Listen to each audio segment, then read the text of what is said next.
তো আবার থেকে বলে দিচ্ছি একবার। ডিএ ব্লক,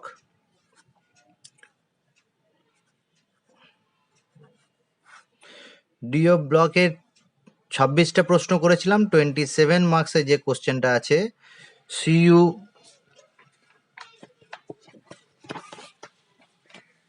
সিঙ্গেল প্লাসের জলীয় দ্রবণ অস্থায়ী, কিন্তু সিইউ 2 প্লাসের জলীয় দ্রবণ বেশি স্থায়ী। প্রশ্নটা এরকম ভাবেও করতে পারে, সিইউ প্লাস জলীয় দ্রবণে ডিসপ্রপোর্শনেশন রিয়াকশন দেখায় কেন? এটার অ্যান্সার বইতে যেটা দেওয়া আছে সেটা আমি বলে দিই, তাছাড়া এক্সট্রা দু একটা কথা বলবো। সিইউ প্লাস একে যদি জলীয় দ্রবণে দিই তাহলে সেটা সিইউ 2 প্লাসে চলে যাবে, সিইউ 2 প্লাস অ্যাকুয়াস, এবং সিইউ সলিডে। তাহলে সিইউ প্লাস থেকে সিইউ 2 প্লাসে যাওয়া মানে কি? অক্সিডেশন হয়ে যাওয়া, জারণ হয়ে যাওয়া। আর সিইউ প্লাস থেকে জিরোতে চলে যাওয়া মানে সিইউতে যাওয়া মানে জিরোতে যাওয়া, বিজারণ হয়ে যাওয়া। তাহলে কপার প্লাস থেকে একবার জারিত হচ্ছে, একবার বিজারিত হচ্ছে। মাঝামাঝি কোনো জারণ অবস্থা থেকে যদি উচ্চ জারণ অবস্থায় বা নিম্ন জারণ অবস্থায় যায় তাহলে সেটাকে ডিসপ্রপোর্শনেশন রিয়াকশন বলা হয়। এটা যাওয়ার পেছনে কারণ, এই কারণটার আগে আমি একটু বলি। সিইউ প্লাস যদি গ্যাসীয় অবস্থায় থাকে তাহলে 3D10 সিস্টেম, আর সিইউ 2 প্লাস গ্যাসীয় অবস্থায় যদি থাকে সেটা 3D9 সিস্টেম। এখন সিইউ প্লাস থেকে সিইউ 2 প্লাসে যাওয়া যেতে চাইবে কি যেতে চাইবে না? কেউ একজন বলো আমাকে দেখি। সিইউ প্লাস থেকে সিইউ 2 প্লাসে যেতে চাইবে না, কারণ কি? এটা 3D সিস্টেম, বেশি 3D10 সিস্টেম, ফুলফিল্ড, বেশি সুস্থায়ী, বেশি স্টেবল 3D9 এর তুলনায়। তাহলে সিইউ প্লাস গ্যাসীয় অবস্থায় বেশি সুস্থায়ী সিইউ 2 প্লাস গ্যাসীয় অবস্থায়। আর এক্ষেত্রে যে এনার্জিটা লাগে সেই এনার্জির নাম হচ্ছে আয়োনাইজেশন এনার্জি বা আয়োনাইজেশন এনথালপি। এটা সেকেন্ড আয়োনাইজেশন এনথালপি, এটা একটা পজিটিভ ভ্যালু। এটা যেতে চাইবে না, প্রচুর পরিমাণে শক্তি প্রয়োজন হবে। কিন্তু যদি এইখানে যাওয়ার পর পর সঙ্গে সঙ্গে সে যদি অ্যাকুয়াস ফেজে চলে যায়, সিইউ 2 প্লাস অ্যাকুয়াস, অর্থাৎ এখানে যদি H2O তুমি দিয়ে দাও, জলীয় দ্রবণ যদি দিয়ে দাও, তাহলে সে সিইউ 2 প্লাস গ্যাসিয়াস থেকে সঙ্গে সঙ্গে সিইউ 2 প্লাস অ্যাকুয়াসে যাবে। এই অ্যাকুয়াসে যাওয়ার জন্য একটা এনার্জি রিলিজ হয়, সেই এনার্জিটার নাম হচ্ছে hydration energy, HY, delta H, hydration energy. এইটা নেগেটিভ ভ্যালু হয়। কত বেশি নেগেটিভ হয়? অনেক বেশি নেগেটিভ ভ্যালু পাওয়া যায়। ভ্যালুটা উইতে দেওয়া নেই, 2161 কিলোজুল পার মোল। এত বেশি নেগেটিভ এনার্জি। আমরা জানি যদি কোনো সিস্টেম থেকে শক্তি নির্গত হয়ে যায়, শক্তি বেরিয়ে যায়, তাহলে সেটা স্টেবিলিটি পায়। তাহলে সিইউ 2 প্লাস অ্যাকুয়াস কিন্তু অনেক বেশি স্টেবল। সিইউ 2 প্লাস গ্যাসিয়াস থেকে কিন্তু সিইউ 2 প্লাস অনেক বেশি স্টেবল। এত বেশি স্টেবল, এত বেশি নেগেটিভ এনার্জি বেরোয় যে সিইউ প্লাস গ্যাস থেকে সিইউ 2 প্লাস গ্যাসের সঙ্গে সঙ্গে যদি জল দিয়ে দিই তাহলে এই হাইড্রেশন এনার্জিটা এই আয়োনাইজেশন এনার্জিকে ছাপিয়ে যায়, অনেক বেশি হয়ে যায়। সেই জন্য খুব সহজেই সিইউ প্লাস থেকে সিইউ 2 প্লাসে না গেলেও সিইউ অ্যাকুয়াসে, এই যে এখানে সরাসরি খুব বেশি যাবে। আর একে যদি আমি অ্যাকুয়াসে নিয়ে যাই, CU plus aqueous, CU plus অ্যাকুয়াসে হাইড্রেশন এনার্জি অতটা বেশি নয়। কতটা হাইড্রেশন এনার্জি হচ্ছে? -619 কিলোজুল। তাহলে সিইউ 2 প্লাস অ্যাকুয়াস থেকে সিইউ 2 প্লাস অ্যাকুয়াসে হাইড্রেশন এনার্জি অনেক বেশি। এখানে দেখো 2161, এখানে 619। তাহলে সিইউ 2 প্লাস থেকে সে অবশ্যই সিইউ 2 প্লাসে যেতে চাইবে, সিইউ প্লাস থেকে সিইউ 2 প্লাসে অবশ্যই যেতে চাইবে। সেই জন্যই কি করে, কপার প্লাসকে যদি তুমি অ্যাকুয়াস ফেজে রাখো সে ডিসপ্রপোর্শনেশন রিয়াকশন দেখিয়ে সিইউ 2 প্লাসে যাবে, কারণ এক্ষেত্রে হাইড্রেশন এনার্জির থেকে 2 প্লাসে হাইড্রেশন এনার্জি অনেক বেশি হয়। সেই জন্য ডিসপ্রপোর্শনেশন রিয়াকশন দেখায়, বা সিইউ 2 প্লাস বেশি স্টেবল হয় সিইউ প্লাস থেকে। এটা তুমি লিখতে পারো বইতে যেটা দেওয়া আছে, সিইউ প্লাস অপেক্ষায় সিইউ 2 প্লাস এর হাইড্রেশন এনথালপির মান এতই বেশি যে তা কপার দ্বিতীয় আয়নান এনথালপিকে ছাড়িয়ে যায়। এই যে দ্বিতীয় আয়নান এনথালপি, Cu2+ গ্যাসে যাওয়ার জন্য যে এনার্জি, সেকেন্ড আয়োনাইজেশন এনার্জিটাকেও ছাপিয়ে যায় এই হাইড্রেশন এনার্জিটা, সেই জন্যই ডিসপ্রপোর্শনেশন রিয়াকশন দেখায়। এটা খুব ইম্পর্টেন্ট। আর একটা বইতে ছোট্ট একটা প্রশ্ন আছে, আমার কোশ্চেন পেপারে নেই, সেটা হচ্ছে যে Cu(I2)র অস্তিত্ব নেই কেন? এটা কোনো এক বছর পরীক্ষায় দিয়েছিল, এটাও লিখে রাখতে পারো। Cu(I2) এর অস্তিত্ব নেই কেন, এটা বইতে খুব সহজভাবে 2 লাইনে লেখা আছে, একবার রিডিং পড়ে নেবে, ঠিক আছে? নেক্সট প্রশ্নতে আমি যাচ্ছি। 28 নাম্বারের যে কোশ্চেন আছে, এটাও ইম্পর্টেন্ট কোশ্চেন একটা। অক্সিজেন অপেক্ষায় ফ্লুরিন অধিক তড়িৎ-ঋণাত্মক হওয়ার সত্ত্বেও ম্যাঙ্গানিজের সর্বোচ্চ ফ্লুরাইড হলো MnF4 এবং সর্বোচ্চ অক্সাইড হচ্ছে Mn2O7। কোশ্চেনটা যেটা সহজভাবে বলে দিই, 28 এর কোশ্চেনটাও ইম্পর্টেন্ট, স্টার দিয়ে রাখবে। কোশ্চেন হচ্ছে যে ফ্লুরিনের ইলেকট্রোনেগেটিভিটি অনেক বেশি। আমি প্রশ্নটাকেই ভালো করে বুঝিয়ে বলছি। ফ্লুরিনের ইলেকট্রোনেগেটিভিটি অক্সিজেনের থেকেও বেশি, কিন্তু ম্যাঙ্গানিজের যখন আমি জারণ অবস্থা দেখছি, ম্যাঙ্গানিজ +7 পর্যন্ত দেখাতে পারে। ম্যাঙ্গানিজের হাইয়েস্ট অক্সিডেশন স্টেট +7, প্রথম সারির সবচেয়ে বেশি জারণ অবস্থা দেখায় ম্যাঙ্গানিজ, যেটা আগের দিন বলে দিলাম। রুথেনিয়াম অসমিয়ামটা হচ্ছে +8। তো ম্যাঙ্গানিজের +7-এ নিয়ে যাবার জন্য, +7-এ একে নিয়ে যেতে চাইলে, তাহলে সেই যৌগটা যে পাবো সেটাতে যদি ফ্লুরিন থাকে, তাহলে ফ্লুরিনের 7টা ফ্লুরিন লাগবে, অর্থাৎ MnF7 যদি যৌগ পাওয়া যায় তাহলে ম্যাঙ্গানিজ +7, যেটা পাওয়া যায় না। কি পাওয়া যায়? ম্যাক্সিমাম ফ্লুরিন 4টে থাকতে পারে, MnF4 এই যৌগটা পাওয়া যায়। যদিও ফ্লুরিনের ইলেকট্রোনেগেটিভিটি কি অনেক বেশি, তাহলে সে কিন্তু ম্যাঙ্গানিজকে +7-এ নিয়ে যেতে পারছে না, +4-এ নিয়ে যাচ্ছে, +7-এ নিয়ে যেতে পারছে না। এরকম যৌগ নেই যেখানে ফ্লুরিন ম্যাঙ্গানিজকে 7 নাম্বার অক্সিডেশন স্টেটে নিয়ে গেছে। কিন্তু অক্সিজেনের এরকম যৌগ আছে Mn2O7। Mn2O7-এ ম্যাঙ্গানিজ কিন্তু +7।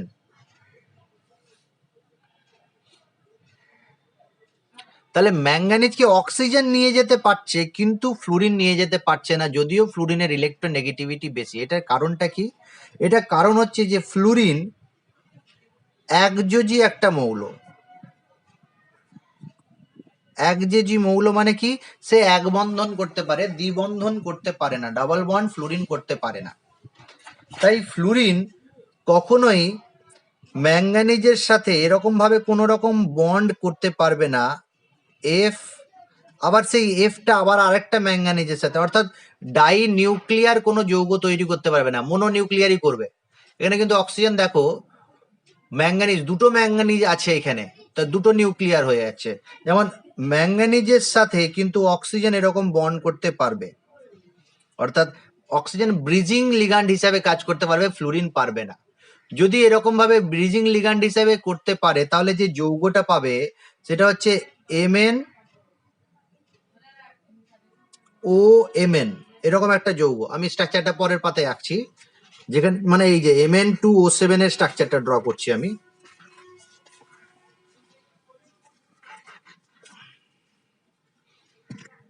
Mn2O7 এর যে স্ট্রাকচারটা, বইতে দেখবে স্ট্রাকচারটা খুব ভালোভাবে দেওয়া আছে, ড্র করা আছে। টেট্রাহেড্রাল এরকম একটা যৌগ,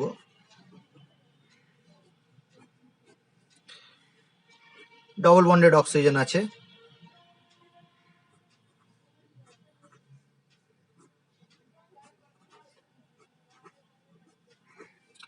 তুমি ভালো করে যদি দেখো, একটা ম্যাঙ্গানিজের চারিদিকে কিন্তু 4টেই অক্সিজেন আছে, এই ম্যাঙ্গানিজের চারিদিকেও 4টে অক্সিজেন আছে, কিন্তু যেহেতু ম্যাঙ্গানিজ অক্সিজেন ডাইভ্যালেন্ট, অর্থাৎ দ্বিযোজী একটা পরমাণু অক্সিজেন, তাই এই ব্রিজিং লিগ্যান্ড হিসাবে কাজ করছে। সেই জন্য ম্যাঙ্গানিজকে +7 অক্সিডেশনে সে নিয়ে যেতে পারছে।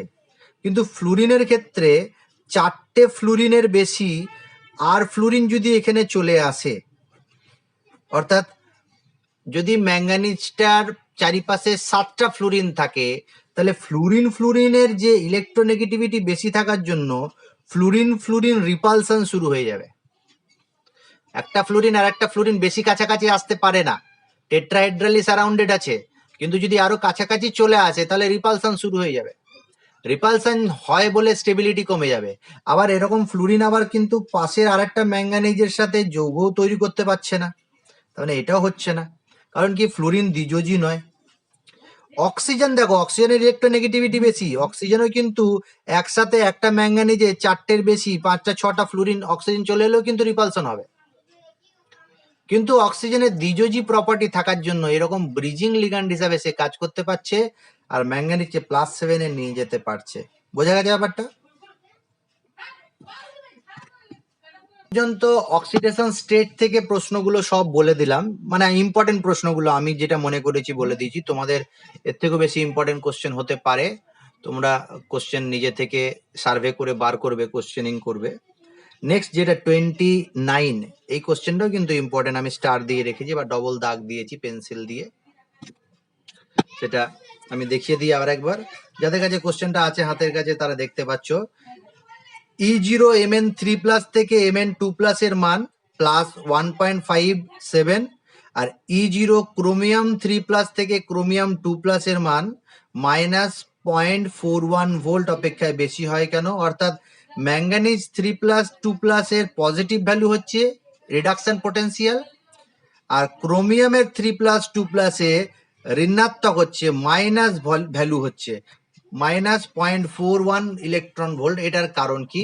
মানে এটা হচ্ছে তোমার তড়িৎ বিভব থেকে প্রশ্ন। তাহলে তড়িৎ বিভব থেকে, প্রমাণ তড়িৎ বিভব থেকে প্রশ্নগুলো এবার হচ্ছে, এই টপিকটা শুরু হয়েছে 29 কোশ্চেনে। কোশ্চেনটা বলছে E0 Mn3+ two Mn2+ value হচ্ছে +1.57 ভোল্ট, আর ক্রোমিয়ামের ক্ষেত্রে E0 3+ থেকে 2+ -0.41 ভোল্ট। আচ্ছা, এটার মানেটা কি? রিডাকশন পোটেনশিয়াল ভ্যালু যদি পজিটিভ হয় তার মানে কি, আর রিডাকশন পোটেনশিয়াল ভ্যালু যদি নেগেটিভ হয় তার মানে কি? কেউ যদি একজন বলো আমাকে।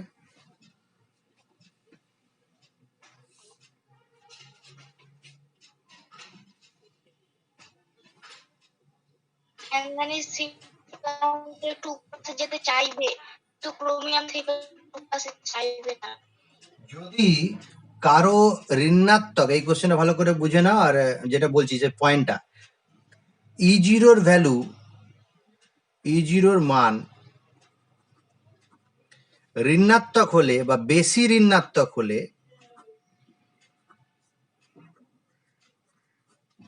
হলে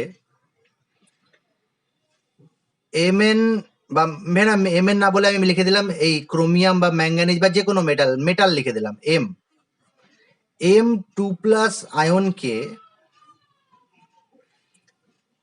সহজে M3+ এ নিয়ে যাওয়া যাবে।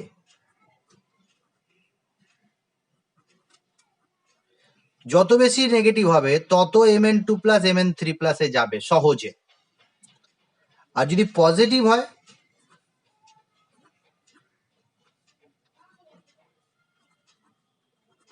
ধনাত্মক হলে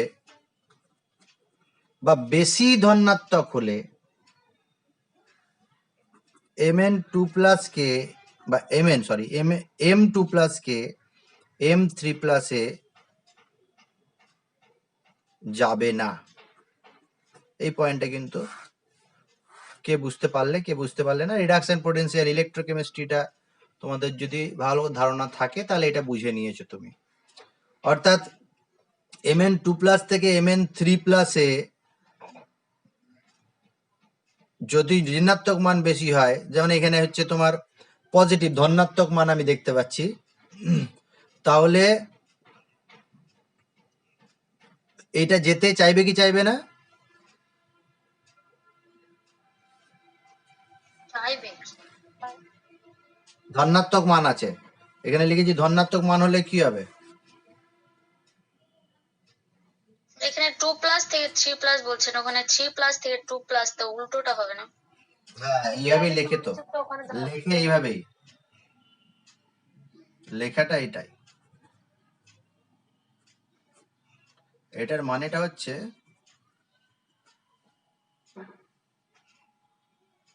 তুমি নিজে দেখো, আমি যখন তোমার Mn2+, একটু দাঁড়াও, একটু আমি লিখে নিই।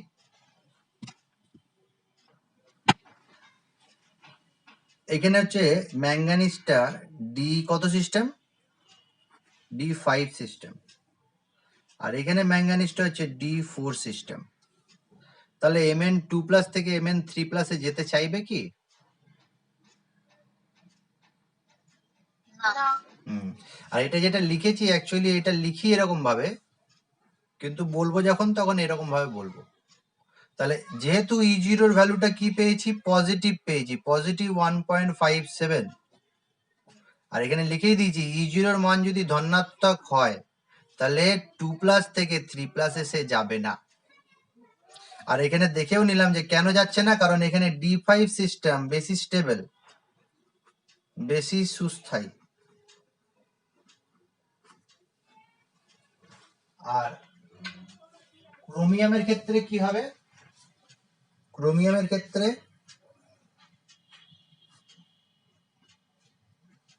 3+ এ যাবে। কেন যাবে? ক্রোমিয়াম 3+ মানে 3D,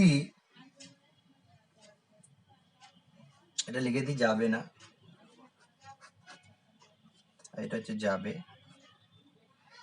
E0 এর ভ্যালু -0.41 ভোল্ট, ক্রোমিয়াম হচ্ছে 3D5 4s1, তাহলে 2+ মানে 3D4 সিস্টেম, আর এটা হচ্ছে 3D3 সিস্টেম। তাহলে কেন যাবে 3D3 আর 3D4? কি কি মানে এটাতে কি সুবিধা হবে 3D4 থেকে 3D3 তে যাওয়ায়? এদের যে যৌগটা আছে 3D3 সিস্টেমে, যদি কমপ্লেক্সটা অক্টাহেড্রাল যৌগ গঠন করে, তাহলে এই যে মনে আছে T2G আর EG লেভেল ছিল কোঅর্ডিনেশন কেমিস্ট্রিতে, নিচেটা T2G আর উপরেরটা EG, তাহলে T2G3 হচ্ছে 3D3 সিস্টেম মানে T2G3, আর T2G3 মানে কি, T2G তে কটা ইলেকট্রন থাকে টোটাল? T2G লেভেলে 6টা ইলেকট্রন থাকে। তাহলে T2G তে 6টা ইলেকট্রন থাকে, এখানে কটা আছে? 3টে আছে, তার মানে এটা হাফ ফিল্ড।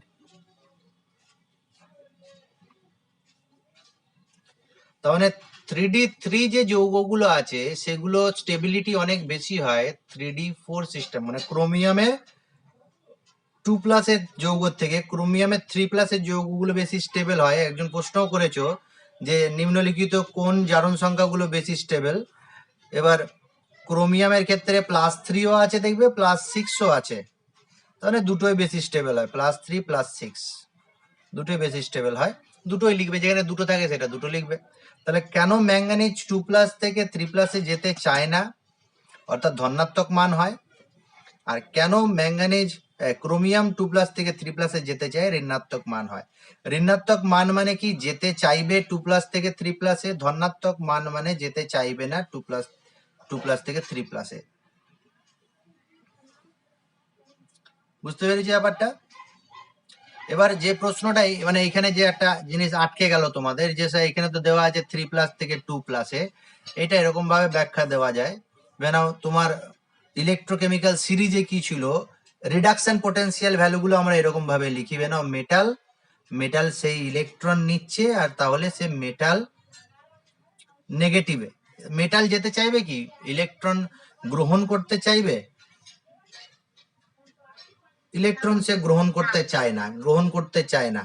যদি গ্রহণ করতে না চায় তাহলে সে ছাড়তে চাইবে, অর্থাৎ এই প্রসেসটা ভালো হবে। তাহলে এই প্রসেসটা হলে মেটালগুলোর ক্ষেত্রে দেখা যাবে যে প্লাসে চলে যাচ্ছে ইলেকট্রন ছেড়ে দিয়ে, ইলেকট্রন গ্রহণ সে করতে চাইবে না। তাহলে ইলেকট্রোকেমিক্যাল সিরিজে দেখবে ওপরের যে মেটাল গুলো থাকে সবারই রিডাকশন পোটেনশিয়াল ভ্যালুর মান নেগেটিভ আছে। নেগেটিভ আছে মানে কি, তারা ইলেকট্রন ছেড়ে দেয়, ইলেকট্রন গ্রহণ করে না। ইলেকট্রন গ্রহণ করাতে গেলে তোমার বাইরে থেকে শক্তির প্রয়োজন হবে, অর্থাৎ Mn2 3+ একটা ইলেকট্রন নিয়ে Mn2+ খুব সহজেই যাবে। Mn3+, যেতে চাইবে না, এই ইলেকট্রন নিতে চাইবে না, সে সহজে নিতে চাইবে না। সেই জন্য ওই ক্ষেত্রে যদি বলি তাহলে ওই রিডাকশন পোটেনশিয়াল ভ্যালু দিয়ে তোমাকে ব্যাখ্যা দিতে হবে। ইলেকট্রোকেমিস্ট্রি দিয়ে যদি বলি, এখানে কিন্তু আলাদা জিনিস বলতে চাইছে, এখানে এই আয়নের স্টেবিলিটির কথা বলছে, যে 2+ বেশি স্টেবল হবে না 3+ বেশি স্টেবল হবে, ক্রোমিয়াম 2+ বেশি স্টেবল হবে না 3+ বেশি স্টেবল হবে। যাদেরই 2+ থেকে 3+ যেতে চাইবে তাদের ক্ষেত্রে ভ্যালুটা তোমার নেগেটিভ হবে, আর যাদেরই যেতে চাইবে না তাদের ভ্যালুটা পজিটিভ হবে। তাহলে নেগেটিভ পজিটিভ দিয়ে ব্যাখ্যাটা দেবে না, দেবে স্টেবিলিটি দিয়ে, দেবে আয়নের স্টেবিলিটি দিয়ে। আর এখন জারণ বিজারণ দিয়ে বলবো, এটা আর একটা ভাবে বলা যায় কিভাবে এই মানটা আসছে, ধনাত্মক মান বা ঋণাত্মক মানটা আসছে কিভাবে, সেটা বলি তাহলে বুঝতে পারবে। কেন একটা মেটাল আছে, সেই মেটালটা সাধারণত কি সলিড অবস্থায় থাকে। প্রথমে কি হবে, তাকে গ্যাসীয় অবস্থায় আসতে হবে। এই সলিড থেকে গ্যাসীয় অবস্থায় যেতে গেলে একটা এনার্জি লাগে, সেটাকে কি বলা হয়, সাবলিমেশন এনার্জি। কি বলা হয়, ডেল্টা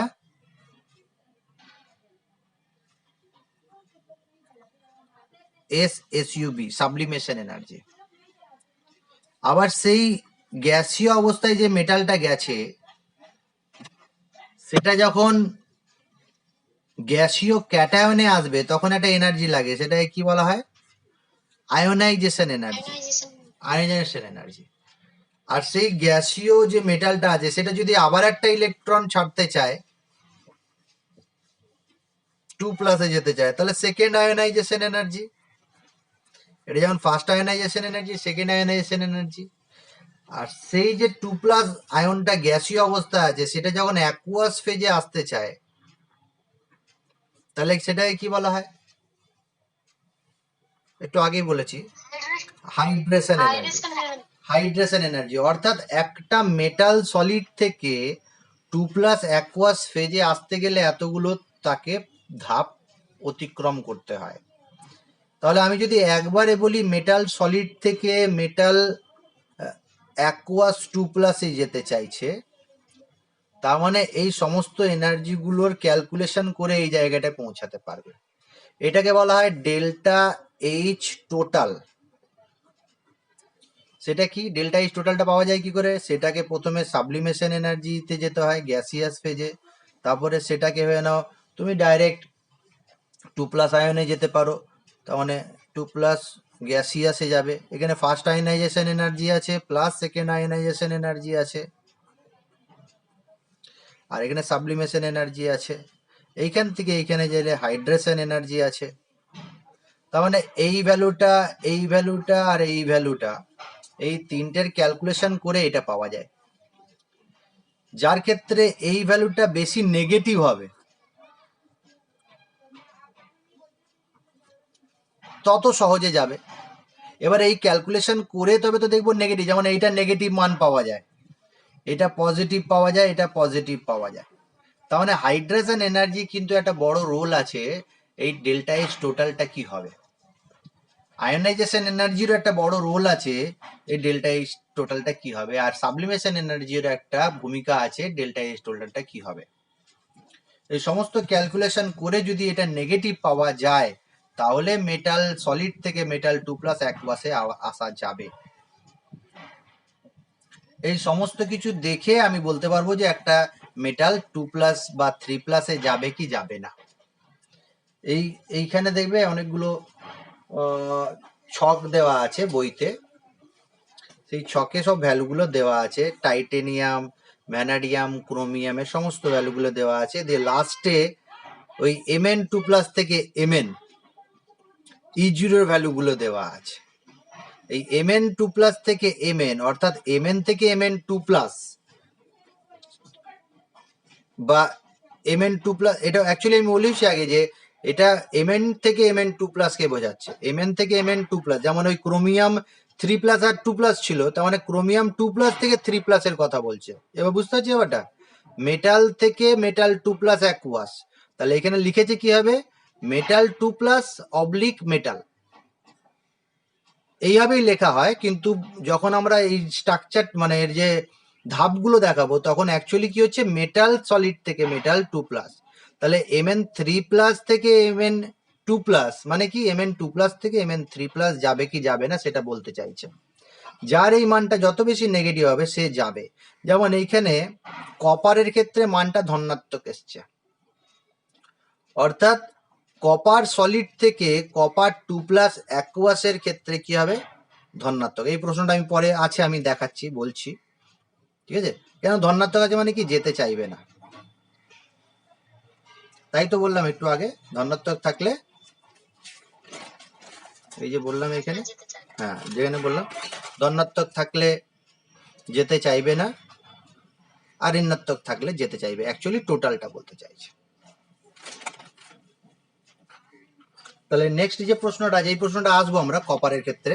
নেক্সট যে প্রশ্নটা, যে ক্রোমিয়াম 2+ বিজারক, জারক বিজারক থেকেও দিতে পারে প্রশ্নটা, একই জিনিস ঘুরিয়ে আর কি জারণ বিজারণ বলছে। জারক পদার্থ ক্রোমিয়াম 2+, আর ম্যাঙ্গানিজ, সরি কপার, ক্রোমিয়াম 2+ বিজারক পদার্থ এবং ম্যাঙ্গানিজ 3+ জারক পদার্থ, যদি উভয়ে উপকক্ষে ইলেকট্রন বিন্যাস 3d4 একই। এটা কোশ্চেন প্লাস অ্যান্সারে এর অ্যান্সার দেওয়া আছে 500, পুরোনো বই 515 পাতায় 3 নাম্বার কোশ্চেনটা দেখবে, তাহলেই বুঝতে পারবে। এটা কোশ্চেন প্লাস অ্যান্সারে দেওয়া আছে। যেটা প্রশ্ন আছে সেটা হচ্ছে 30, এটাও ইম্পর্টেন্ট, এটাও দেয় পরীক্ষায়, প্রায় দেখেছি টেস্ট পেপারে থাকে, ইম্পর্টেন্ট। ক্রোমিয়াম 2+ বিজারক পদার্থ আর ম্যাঙ্গানিজ 3+, মানে উপরের প্রশ্নটাই ঘুরিয়ে জিজ্ঞাসা করেছে, জারক পদার্থ। আচ্ছা তুমি বলো, যারা জারক পদার্থ হয় তাদের কি দেখা যায়, নিজে কি হয়, বিজারিত হয়, নিজে বিজারিত।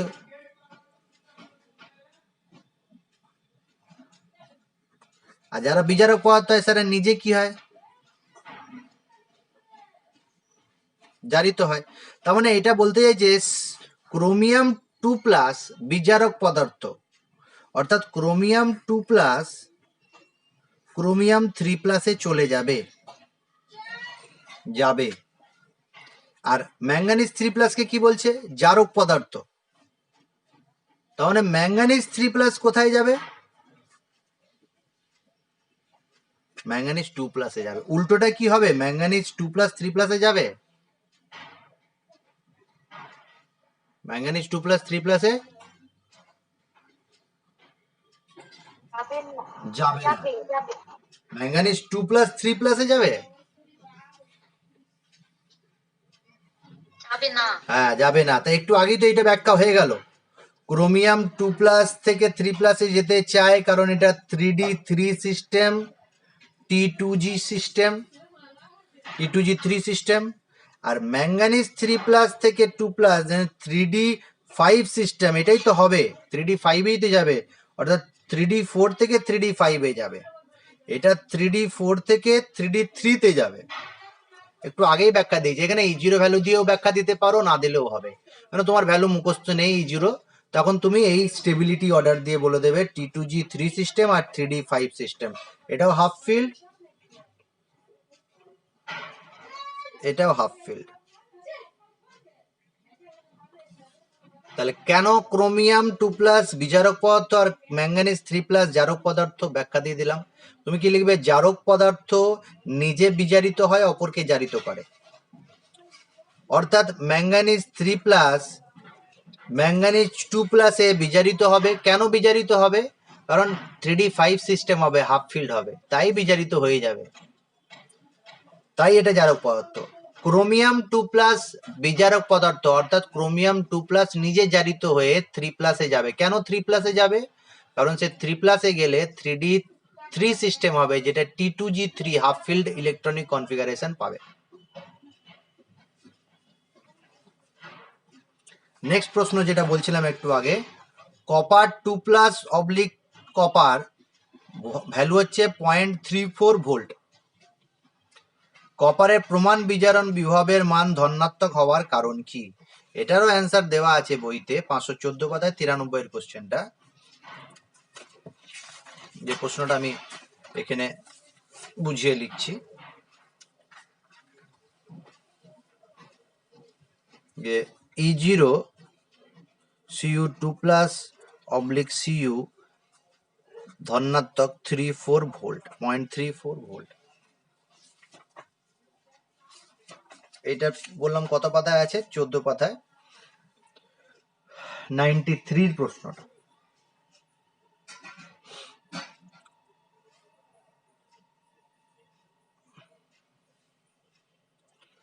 ধনাত্মক মানে কি? Cu থেকে, যেমন একটু আগে আমরা দিয়েছিলাম এরকম, ম্যাঙ্গানিজটা বুঝলেই বুঝে নেবে যে 3+ থেকে Mn E0 কি ছিল? প্লাস 1.57 ভোল্ট ছিল। আমি যেমন লিখেছিলাম কিভাবে লিখেছিলাম, Mn2+ থেকে Mn3+ যেতে চাইবে না। ধনাত্মক মান হলে যেতে চাইবে না, নিজে জারিত হবে না। ধনাত্মক মান হলে কি হবে? নিজে জারিত হবে না, নিজে বিজারিত হবে। তার মানে জারক পদার্থ, এর ভ্যালু ধনাত্মক। এটাও আমরা জানি ইলেকট্রোকেমিক্যাল সিরিজে যার E0 ভ্যালু ধনাত্মক হয় সে জারক পদার্থ, নিজে বিজারিত হয়, অপরকে জারিত করে। তাহলে Cu থেকে Cu2+ সে যেতে চাইবে না। আমরা তো একটু আগেও দেখেছি কি হয়, Cu+ থেকে Cu2+ আর Cu তে যায়। Cu কিন্তু Cu2+ যেতে চাইবে না। কেন যেতে চাইবে না Cu থেকে Cu2+? এইখানে যাওয়া মানে কি? এখানে যাওয়া মানে তোমাকে প্রথমে Cu সলিড থেকে Cu গ্যাস, Cu গ্যাস থেকে Cu plus gas, Cu plus gas থেকে Cu2+ গ্যাস। তাহলে এটা প্রথম আয়নাইজেশন এনার্জি, এটা সেকেন্ড আয়নাইজেশন এনার্জি। আর অ্যাকুয়াসে এই যে E0 ভ্যালু মানে কি? অ্যাকুয়াস ফেজে কাজ হচ্ছে। তার মানে লাস্টে যেটা আসছে Cu2+ অ্যাকুয়াস মানে হাইড্রেশন এনার্জি। তাহলে এই যে হাইড্রেশন এনার্জি আছে, এই যে Cu থেকে Cu, এইটা মানে একে ionisation energy, first ionization energy, second ionization energy, তারপর হাইড্রেশন এনার্জি। এই তিনটে ধাপ পেরুনো মানে এইটা থেকে এইটা। যেমন একটু আগে আমরা লিখলাম না, এরকম ভাবে বক্স করে দেখাচ্ছি তোমাকে একবারে, তাহলে আর ড্র করতে হবে না আমাকে। এই যে ব্যাপারটা দেখালাম, Ms থেকে Ms2+ অ্যাকুয়াস। তার মানে কি এই ধাপটা, এই দুটো ধাপ, তারপরে এই হাইড্রেশন এনার্জি, তাহলে এই টোটালটা পাবো। তাহলে এই টোটালটা কি পাচ্ছি? ধনাত্মক পাচ্ছি, 0.34 ভোল্ট পাচ্ছি। তার মানে কি এখান থেকে এটাতে যাবে না। কেন যাবে না? কারণ এখানে যে হাইড্রেশন এনার্জি পাচ্ছি এর মানটা যত বেশি ঋণাত্মক হয় তার থেকে বেশি ধনাত্মক কি হয়? Ionization, first ionization, second ionization আর সাবলিমেশন।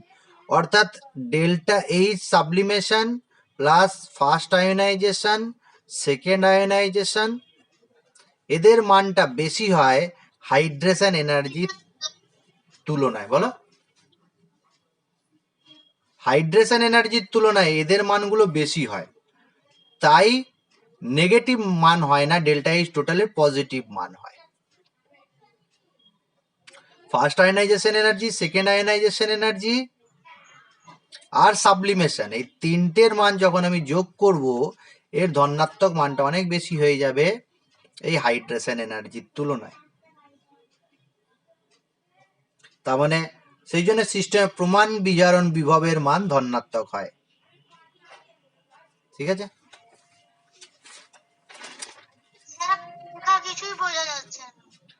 দেখা যাচ্ছে না? ইম্পর্টেন্ট কোশ্চেন বলছি, এটাও পরীক্ষা দেয়, এটা আমি স্টার দিইনি কিন্তু এটা তুমি দিয়ে দাও স্টার। 32 ইম্পর্টেন্ট। ক্রোমিয়াম 2+ আর আয়রন 2+ এর মধ্যে কোনটি তীব্র বিজারক পদার্থ এবং কেন? এটা একটু বেশি ইম্পর্টেন্ট, আমি স্টার দিতে ভুলে গেছি, এটা একটু বেশি ইম্পর্টেন্ট। ক্রোমিয়াম 2+ আর আয়রন 2+ কোনটি তীব্র বিজারক পদার্থ এবং কেন? এটা অ্যান্সার তোমাদের কাছে আমি চাইবো। ক্রোমিয়াম 2+ আর আয়রন 2+, অর্থাৎ ক্রোমিয়ামও তোমার ক্রোমিয়াম 3+ যেতে চাইবে, আর আয়রন 2+ ও আয়রন 3+ যেতে চাইবে, দুটোই যেতে চাইবে, অর্থাৎ এরা দুজনাই বিজারক পদার্থ।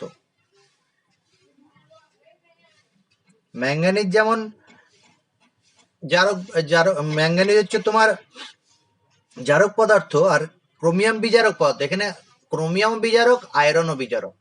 কে বেশি বিজারক, অর্থাৎ কে বেশি 2+ থেকে 3+ যেতে চাইছে, এখানে E0 ভ্যালু দেয়নি, E0 ভ্যালু দিলে তো সহজ হয়ে যেত। তোমরা নিজের থেকে বলো, কে ক্রোমিয়াম 2+ থেকে ক্রোমিয়াম 3+ যেতে চাইবে বেশি, না আয়রন 2+ থেকে আয়রন 3+ বেশি যেতে চাইবে? এটা বুঝে অ্যান্সার দেবে। আর E0 ভ্যালু আমি পরে বলবো, আগে এটা বলে দাও, তারপরে E0 ভ্যালুটা বলবো। আয়রন কি 3D5 সিস্টেম তো? হ্যাঁ।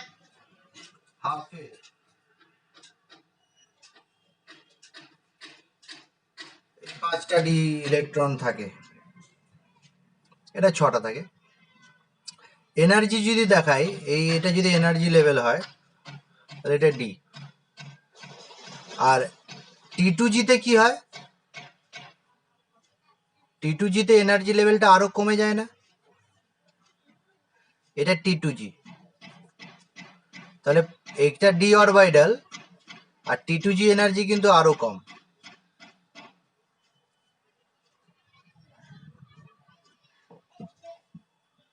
তুমি যদি বলো যে স্যার আয়রনের ক্ষেত্রেও T2G লেভেল দেখাবো আমি,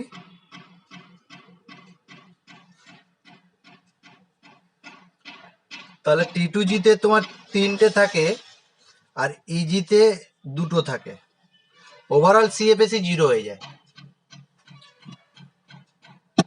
কিন্তু এর CFSE নেগেটিভ হয়, অর্থাৎ এর T2G-তে ইলেকট্রন থাকে, এর EG-তেও থাকে, T2G-তেও থাকে। বা আমি যদি 3D5 সিস্টেম আর T2G3 সিস্টেম দিয়ে ব্যাখ্যা দিই তাহলে ভালো বুঝতে পারবে। 3D5 এর তুলনায় T2G3 বেশি স্টেবল, 3D5 এর তুলনায় T2G3 বেশি স্টেবল, তাই ক্রোমিয়াম 2 থেকে ক্রোমিয়াম 3-তে যাওয়ার প্রবণতা বেশি আয়রন 2 থেকে আয়রন 3+ যাওয়ার। অর্থাৎ ক্রোমিয়াম 2+ তীব্র জারক পদার্থ, বিজারক পদার্থ, আয়রনের থেকেও বিজারক পদার্থ ভালো। বুঝতে পেরেছি ব্যাপারটা? যারা সবাই আয়রনকে বললে তীব্র বিজারক পদার্থ, মানে ম্যাঙ্গানিজের ক্রোমিয়ামের থেকেও, কিন্তু অ্যান্সারটা কি হবে?